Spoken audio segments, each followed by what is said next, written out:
Deep in the heart of Africa lies the mysterious village of Nkata, where ancient customs govern the lives of its people, and husbands share their wives with visitors as a sacred tradition. But when a determined journalist named Obinna stumbles upon this hidden world, he uncovers secrets that could either shatter the village's foundations or pave the way for transformation. What happens when a community steeped in fear and tradition is forced to confront the power of change? Stay tuned as we dive into the mysterious land. Nkata was a village that no outsider dared to visit, not because of danger but because of the whispers that surrounded it. For generations, strange stories had been told about its customs. It was said that the people of Nkata were generous to a fault. Among their many unusual practices, one stood out. When visitors arrived, the men of the land shared their wives with them for the night. It was a concept that baffled all who heard of it. Obinna, a young journalist from the bustling city of Lagos, had always been drawn to the unusual. After hearing rumors about Nkata from an elder in his village, his curiosity grew uncontrollably. Was it true, or was it just another exaggerated story? Armed with his camera, notebook, and a mind full of questions, Obinna set out to uncover the truth. The journey to Nkata was no small feat. The village was hidden deep within the forest, surrounded by hills and streams that seemed to shield it from the outside world. Obinna hired a local guide named Uchenna to help him navigate the treacherous path. "Are you sure you want to go there?" Uchenna asked as they trudged through the dense forest. "Yes," Obinna replied, determined. "I want to understand their way of life. There's a story waiting to be told." Uchenna hesitated. "Their ways are strange. Outsiders never stay long. Some say the spirits of the land demand it." Obinna laughed nervously. "Spirits or not, I'm staying until I uncover the truth." After a 2-day trek, they arrived at the outskirts of Nkata. The air was thick with the scent of fresh earth and wildflowers. The village was serene, with small clay huts scattered across the landscape. Children played under the shade of tall iroko trees, and women pounded yam in large mortars. As Obinna entered, the villagers paused their activities and stared. Their faces held a mix of curiosity and caution. A tall man with a regal bearing stepped forward. He introduced himself as Chief Ease, the leader of the village. "Welcome to Nkata," Chief Ease said, his voice deep and commanding. "Few outsiders make it here. What brings you?" Obinna chose his words carefully. "I am a journalist, and I've heard much about your beautiful village and its traditions. I wish to learn about your way of life and share it with the world." Chief Ease's eyes narrowed. "Our ways are not for everyone to understand. But if you are here, you are our guest.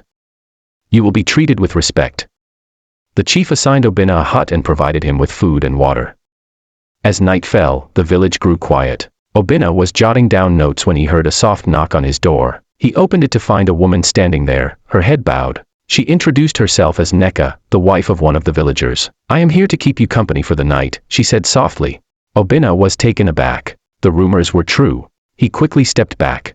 I don't think I can accept this." Neka looked confused. "It is our custom. My husband sent me to ensure you are comfortable." Before Obinna could respond, a man appeared. It was Neka's husband, Okeke. He smiled warmly. "In Nkata, we honor our guests. Please, do not refuse our kindness." Obinna's mind raced. How could such a tradition exist? Was it hospitality taken to the extreme, or was there something deeper at play? He politely declined and spent the night alone, unable to sleep. The next morning, Chief Ease summoned Obinna. "You refused, Neka," the chief said. "Why?" "I mean no disrespect," Obinna replied.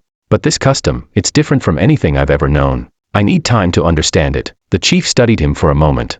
"You are not the first outsider to question our ways. But be careful, young man. In Nkata, traditions are sacred. Breaking them can have consequences." Obinna nodded, determined to uncover the origins of this practice. He spent the day talking to villagers, who spoke openly about their customs. To them, sharing their wives was an act of trust and hospitality. It symbolized the bond between the guest and the host, a way of showing that no possession, not even a loved one, was too precious to share. But Obinna noticed something strange. While some villagers seemed content with the practice, others spoke in hushed tones, their eyes darting nervously. There was an undercurrent of fear, as though something unspoken lingered beneath the surface. That night, another woman knocked on Obinna's door. He recognized her as Amara, the wife of one of the village warriors. This time, Obinna decided to ask questions. "Amara, do you agree with this custom?" he asked.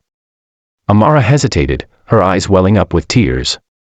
"It is not my place to question," she whispered. "But some traditions, they are heavier than they seem." Before she could say more, a shadow appeared in the doorway. It was Chief Ease. His face was stern. "You are here to observe, not to interfere," he warned Obinna. The next morning, Obinna noticed that Amara was nowhere to be seen. When he asked about her, the villagers avoided his gaze. As the days passed, Obinna began to feel the weight of Nkata's secrets.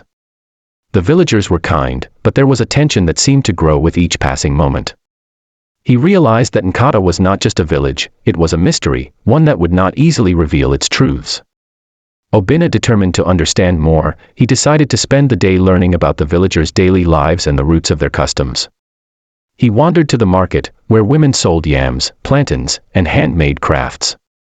The children played joyfully, unaware of the weight their elders carried. Obinna couldn't help but notice that some women seemed distant, their smiles hiding an unspoken sadness. At the far edge of the market, he found an old man carving a wooden figure. The man's hands trembled slightly, but his focus was unshaken. Obinna introduced himself and asked, "Baba, do you know the origin of the custom of sharing wives?" The old man, who introduced himself as Papa and Duka, sighed deeply. "Ah, young man, you ask a question that even the hills of Nkata have forgotten.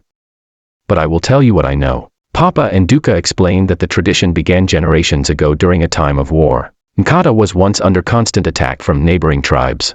To ensure the safety of the village, the elders made a pact with a mysterious spirit said to guard the land. In exchange for peace and prosperity, the villagers were to prove their selflessness by offering their most precious possessions to strangers. Over time, this evolved into the custom of sharing wives with visitors. "But does the spirit still exist?" Obinna asked, his curiosity piqued. Papa and Duka glanced around nervously before whispering, "Some say the spirit left long ago, but its shadow remains. Those who question the custom often disappear." Obinna's heart raced. He thought of Amara, who had vanished after speaking to him. Was her absence linked to his questions? Determined to find out more, he sought out Neka, who had visited him on his first night. She was at the riverbank, washing clothes with other women. When he approached her, she glanced at him cautiously but eventually agreed to speak in private. "Neka, do you truly believe in the spirit?" Obinna asked.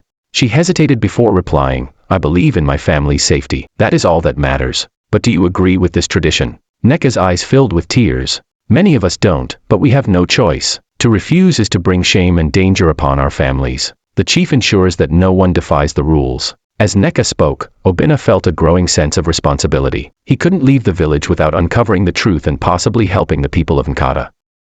That night, he decided to explore the village's sacred shrine, the supposed home of the spirit. He waited until everyone was asleep before sneaking out with a lantern. The shrine was a small hut surrounded by ancient carvings and a dense grove of trees. Inside, Obinna found strange objects, wooden masks, beads, and jars filled with unfamiliar substances. At the center of the shrine was a large stone altar, stained with what looked like dried blood. He took photographs and notes, his heart pounding with every sound in the dark. As he was about to leave, he heard a voice behind him. "You shouldn't be here." It was Chief Ease. His face was a mask of anger and disappointment. "You have disrespected our sacred space. Do you think you can come here and question centuries of tradition?" "I mean no harm," Obinna said, his voice steady despite his fear. "But I see the pain in your people's eyes. They deserve to know the truth." Chief Ease sighed deeply. "The truth is complicated. Our customs have kept this village united and safe for generations. To challenge them is to invite chaos. But at what cost?" Obinna asked. "Fear and unhappiness aren't the same as peace." The chief stared at him for a long moment before saying, "Come with me." He led Obinna to his private hut, where he revealed a hidden journal passed down by his ancestors. The journal detailed the origins of the custom and the pact with the spirit. It also contained accounts of villagers who had tried to resist, many of whom had disappeared under mysterious circumstances. "Not all traditions are meant to last forever," Chief Ease admitted, "but change is not easy." Obinna saw an opportunity. "Chief, let me help you. I can share your story with the world. Maybe outsiders can offer solutions that will allow Nkata to move forward without losing its identity." After much deliberation, the chief agreed. The next morning, he gathered the villagers and shared the history of their customs. Many were shocked to learn the true origins and began questioning whether the practice was still necessary. Obinna documented their discussions and promised to return with experts who could help the village transition to a new way of life. As he prepared to leave, the villagers thanked him for his courage and open-mindedness. Chief Ease walked with Obinna to the edge of the forest. "You have planted a seed of change in Nkata," the chief said. "Let us hope it grows into something beautiful." Obinna smiled.